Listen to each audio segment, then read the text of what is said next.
Oi, gente, bem-vindos a mais uma tutorial. E hoje eu vou estar ensinando para vocês como melhorar o som do fone de ouvido com a função Dub Surround. Quer saber mais? Então fica aí.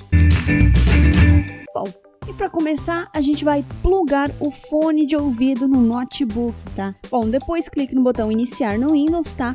E busque por painel de controle. Bom, em seguida a gente vai selecionar o ícone de som, tá? Bom, e na aba reprodução encontre o item do fone de ouvido habilitado, tá? Clique com o botão direito do mouse no item do aparelho e depois selecione propriedades. Bom, depois selecione a aba Double, tá? E marque a caixa de texto ao lado de áudio e surround sound.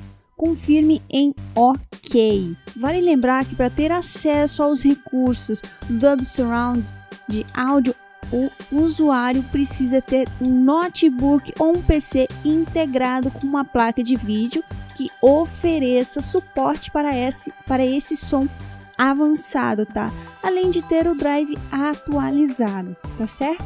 Bom, espero que vocês tenham gostado. Não esqueçam de continuar nos seguindo em todas as redes sociais, deixar o seu comentário, a sua dúvida, o seu like, tá?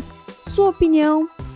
Vídeos novos todos os dias, ao meio-dia e também às 18 horas. E não esqueçam de se inscrever no nosso canal, porque isso também é muito importante, tá? Então, até o próximo vídeo.